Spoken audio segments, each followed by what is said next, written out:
Hey everybody, Helping Hands here, bringing you a Foxhole video this time, bringing you 5 reasons why I believe Foxhole struggles and where it could possibly improve. Hope you enjoy.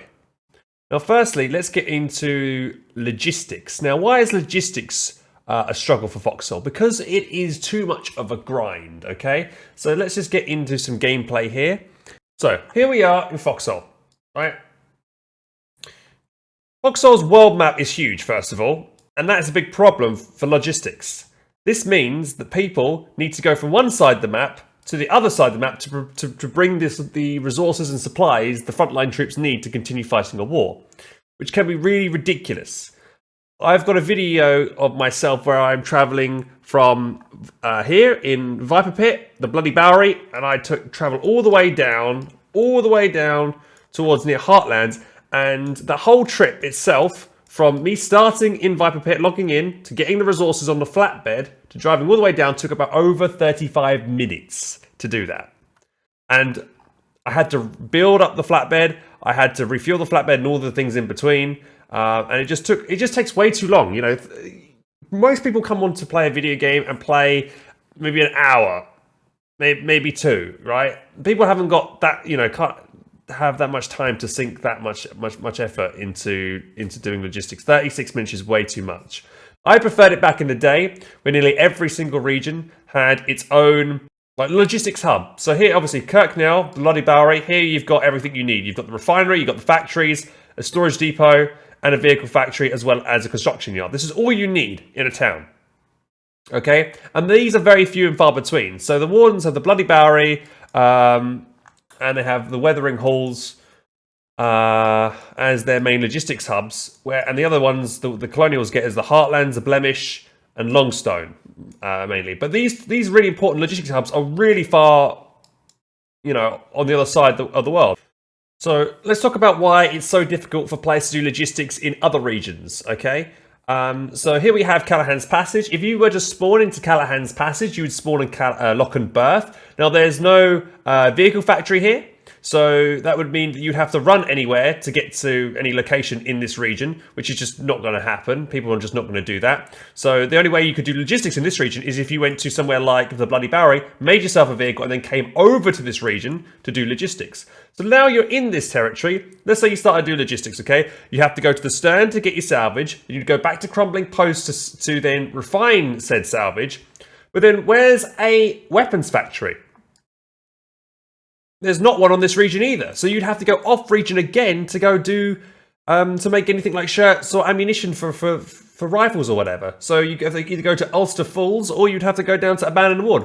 Again, it's just very annoying and frustrating to have to go across regions to do logistics when it's just, you shouldn't need to do that, in my opinion.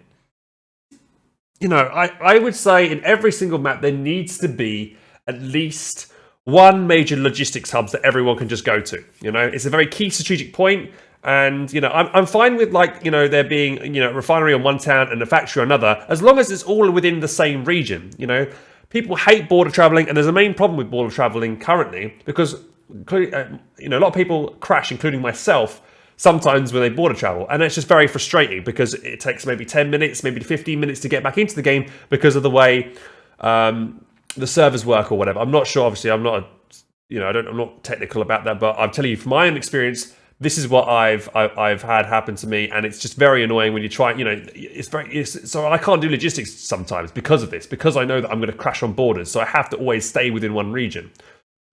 I also want to talk about the refinery rates, which I also think is a problem for logistics. Specifically the RMAT, the refined materials, and the heavy explosives. They are 20-1. It's just very tedious to have to gather so much material to get so little in return. I kind of preferred it back when it was, you know, it was like gun lists required 50 RMATs to upgrade. Then, you know, because now you just see gun lists everywhere, and RMATs just so few and far between. I definitely feel like there needs to be a better workaround on this, because it just, it feels like I say, yeah, you grind too much for too little in terms of like RMATs and high explosives. So let's talk about the second issue, and that is that the World Conquest is too big for its player base. World Conquest 2.0 has been around for a while now, And since they added 2.0, what they've changed to World Conquest is add loads more regions to the game. Previously, the game had around about 9 main regions people fought in, and now they've basically doubled that size, and then some as well. And it doesn't make any sense to me why they would do this, considering that the player population is so small. Let's just have a quick look over here, and then we can see the Foxhole statistics for the player base over the last couple of years. As you can see, the average players is around about 200, 400, and when they receive a decent update, it may be approaching the 1,000 mark. But generally, there's any one time you can see that there's a couple of hundred people playing. And as you can see here, this is like the average of 7 days. You can see it's about 200 people to 400 that are playing. And then when the war just ended recently and the resistance phase started, people all stopped playing because no one likes the resistance phase. That's another problem that we'll talk about maybe in another video. But yeah, resistance phase is very bad. But there you go. You can see that the population is around about 200 to 400 at any one time. That means that as a result, the devs slowly over the last few wars have realized their error, and they have been slowly cutting off maps and restricting the player base into certain regions. You can see in this war, there was 4 regions cut off, 4 regions in this other war, and then they increased it to 6, then to 8, which was the last war that we had, which was War 37. Now, adding more maps to the world is not necessarily a bad thing, but I think it's a bad thing that they've done it at this time in the development cycle, considering the player base is so small. I think this update should have, increasing the world map should have happened maybe once the player base reaches maybe 1,000 to 2,000 people, then that would have been good. But right now, it's not a good idea. And I feel like the dev time could have been better spent on potentially doing other things. So in summary of why huge maps are bad, travel times are increased, which is boring for everybody. So logistics players who are trying to get the goods to the front line, people that are trying to travel troops across, vehicles that are being brought up, anything like that. It's just, anything that's just increased driving time is boring, unless you're someone who likes Euro Truck Sim. There's less condensed combat as well, so there's less fighting, so again, that may be boring for people. There's less point in building up backup regions because there's never going to be any fighting in those regions. Like the amount of times that, in the last 5 wars, which the Wardens have won in a row, there's been literally 0 fighting in the home regions of the Wardens at all. And, it's kind of almost pointless to build up those regions. And sometimes, again, with bigger maps, and more traveling across borders, the increased risk of getting crashed due to the bug. And I couldn't get into Deadlands the other day because it was full. So a lot of people could not, travel into certain regions because they're full. And it's just annoying, It's not a lot better if there's just a couple of core maps with a bigger threshold for the number of people that can play in the map, because then you can have more fighting, and more of everything. And I just think that would be a lot better overall. I personally preferred it when there was 9 maps back in the day. And I felt like it was a bit more, the combat was a bit more, there was more life to the world because there was more players. You'd see more players often. Right now, you just don't, you could drive down an entire region and don't see anybody, and it just feels like the world's dead. And if the world's dead, it feels boring. And if the world's boring, no one's going to play the game. So there. Right, on to the next point, the third point, which I think is probably the number one problem that Foxhole has at the moment, and that is progression. There's none of it. Right? There's literally no progression. The only thing there is your rank and level. Level means nothing, and rank also means nothing. It just literally is a couple of letters next to your name. There's nothing to signify, that you've earned anything apart from people who just have commended you. And commends are seriously outdated and need a change. And the players have got no reason to fight wars anymore. There's so much, we're in the Monument Park right now in the Warden home region, right?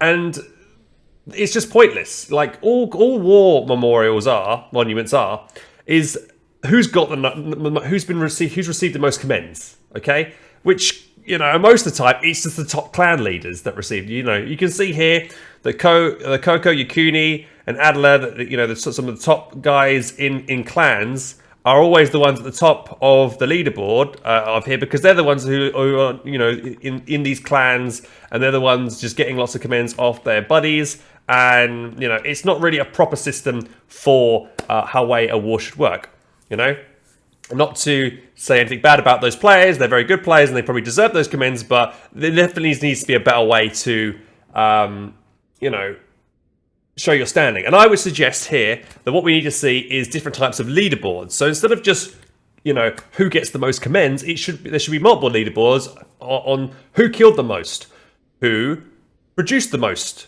you know, who built the most, things like that. You know, those are the ideas just off the top of my head, but there definitely needs to be more kind of substantial, you know, things to show that people, you know, they keep people playing the game. Because right now there's no reason for people to keep playing the game apart from just trying to get more commends to get a better rank. You know, what we really need to see in Foxhole, guys, is uniforms, and that tied to progression, in my opinion, and also customization that is lawful to the game. You know, so nothing like, you know, in Company Heroes 2 where you could have custom skins where you could have pink tigers and panthers and silly things like that. No, I'm talking about dev-approved lawful skins where it makes sense, you know? So let's think of, like, you know, my example would be, let's say you had a tank, right?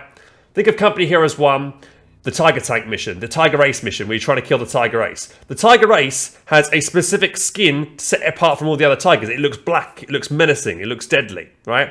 I would suggest in Foxhole would have something similar. So let's say you had a tank, a battle tank, and you managed to kill, I don't know, let's say you killed another 10 enemy battle tanks or 10 enemy light tanks. Your tank would be fit to go back into the vehicle factory to then receive a paint job to then make it stand out from the rest. So give it, like, you know, for the Wardens, it could be a bluish dark black color, and then, you know, that would look, you know, impressive, and people would see that and think, oh my god, that's really cool. Okay, so something like that. And also I would suggest, like, for uniforms, for instance, so to show that you're an officer, you know, an officer uniform would be great, right? So obviously if you, you know, you had the cap, you had the proper attire or whatever an officer would wear, and people could, you know, see that you are somebody that normally takes charge. You know, people would see that you, you know, you've played the game a lot, so you're a veteran of the game, that kind of thing. You know, and the people that would be given officer uniforms, in my opinion, should be people that have proved themselves in combat. They've done missions before they've led operations that were successful at taking down enemy territories, killed enemy units and vehicles and stuff like that. You know, and I would say that players who would be officers would be elected by the community and by the developers themselves, potentially, you know, based on, you know, how well they've done, you know. So I think that would be a very good idea. And then also other uniforms that you'd have would be something like an engineer uniform.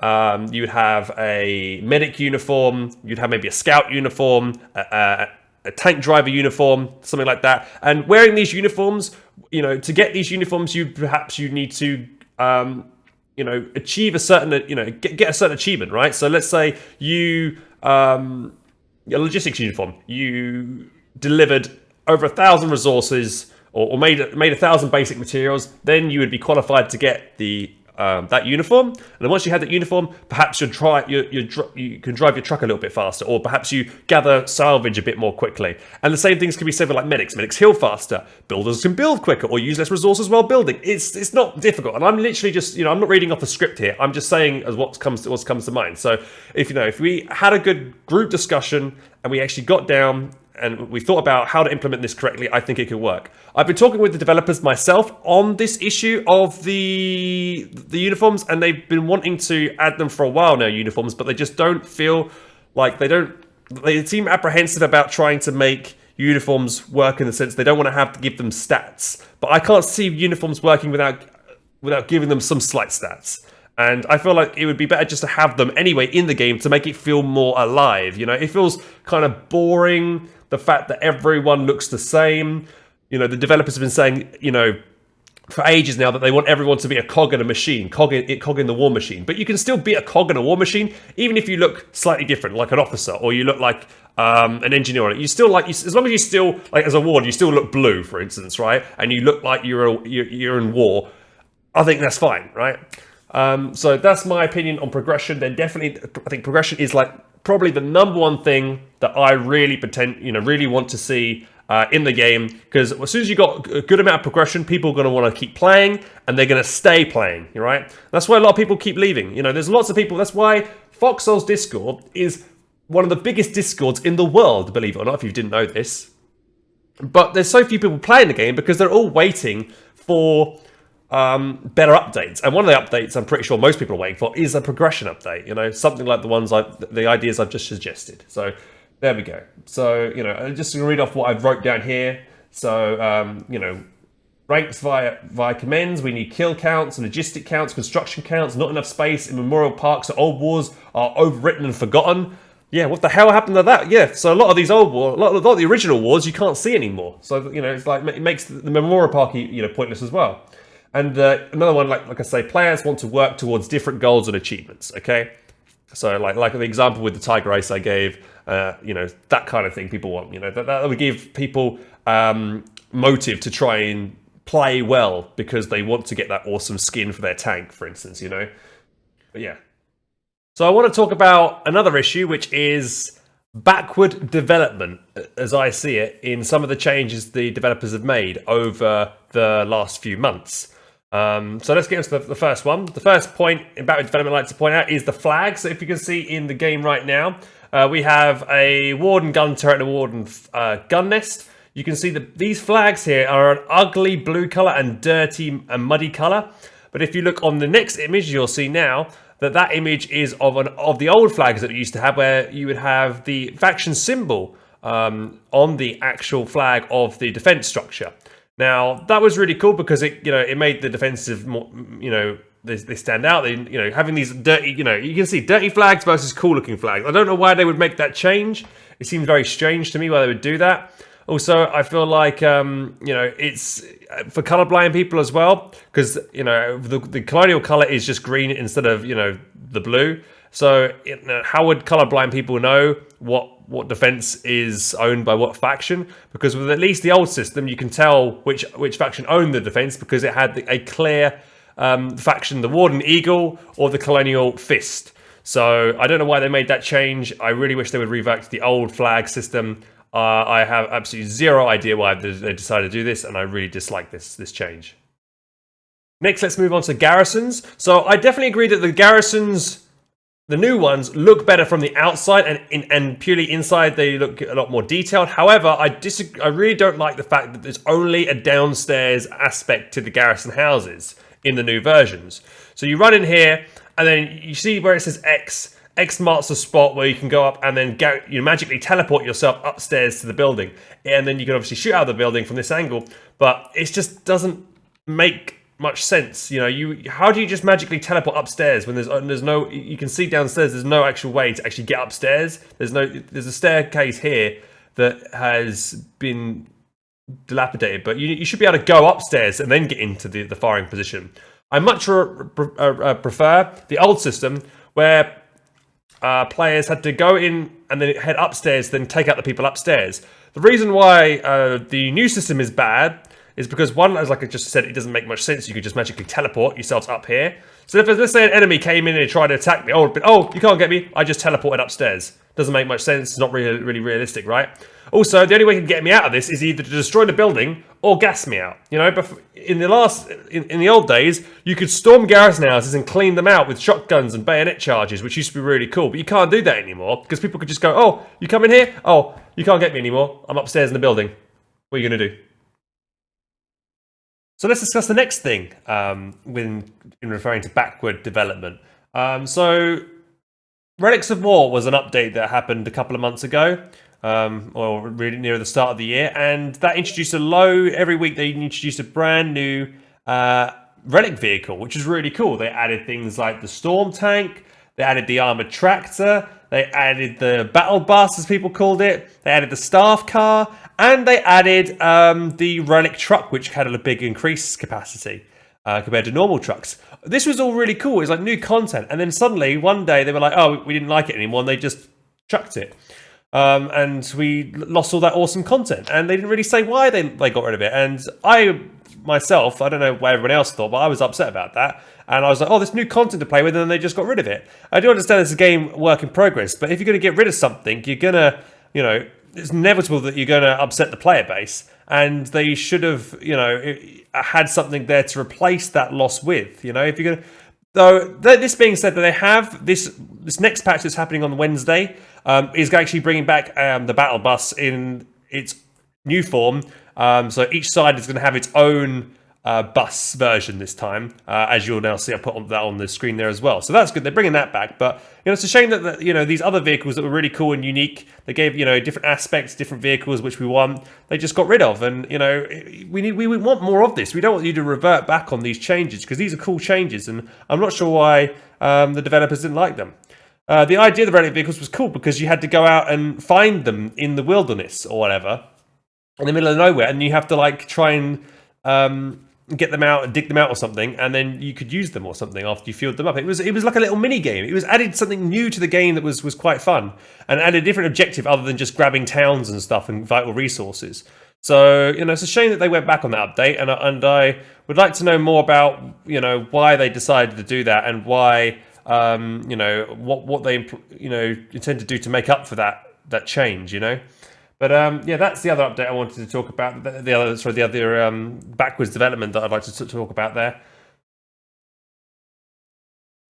Let's talk about the fifth problem that Foxhole has, and the final one, and that is that new players are really out of their depth. When a new player logs in, there's no instruction to tell them what to do. I guess they can come up to the tent and they can go straight into a war, but they're not forced to do the tutorial, which I think they probably should be. They should be advised to go to the tutorial and have to complete it to be able to proceed to the main war. Something like, if you remember in RuneScape, if any of you guys played the old school RuneScape, you had to complete the tutorial island to get into the main game.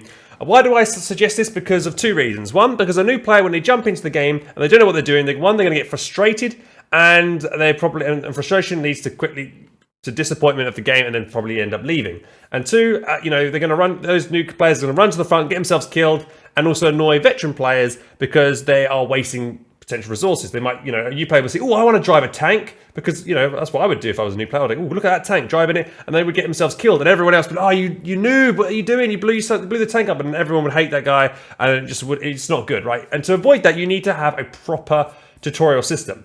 Now, the next update, the developers have said that they are going to have two separate tutorial areas: the basic tutorial and also the logistics tutorial, which is great, and I'm pleased that they have done that. Well done on the developers there. But I definitely feel like there should be video tutorials, like little walkthrough videos of simple things. For instance, in Foxhole, there's no way to tell players that you need to constantly look like your camera. You always need to be pointing your camera top left or top right towards the enemy, right? And rotate the camera with the middle mouse button, right? You always want to have your character running towards the top of your screen, and then you want to be looking top left or top right if you want to shoot somebody, right? Because if you look top left and top right, you can see longer than if you pointed directly up your screen, right? So you rotate your camera. Let's say there was an enemy behind me. I would want to rotate around and then point my camera over to there to get an angle on him. If I wanted to shoot him from this side, I can see a lot less, right? But the game doesn't teach you that. Even the tutorial doesn't teach you that either. So you need to, and you only learn that through experience or other players teaching that. So these are kinds of tutorials that I would like to see the developers make. Little short mini video tutorials on how to play Foxhole. And the developers have stated that they would potentially like to do that, but currently, because the game is still in development, that a tutorial system currently would, like a video one, would be out of date quite soon if they keep changing and updating the game as often as they have been doing. So that makes sense, but I definitely feel like for the release of 1.0, when the game is fully released, I definitely recommend a proper tutorial system with short little video tips, probably on the main game page, so people can easily, as soon as they launch the game of Foxhole, they will see. So if I just log out quickly into the main menu, so when you're in the main menu of Foxhole, you would have, it would say tutorial, and you click it, and then there'll be lots of little videos you click on to give you instructions on how to play.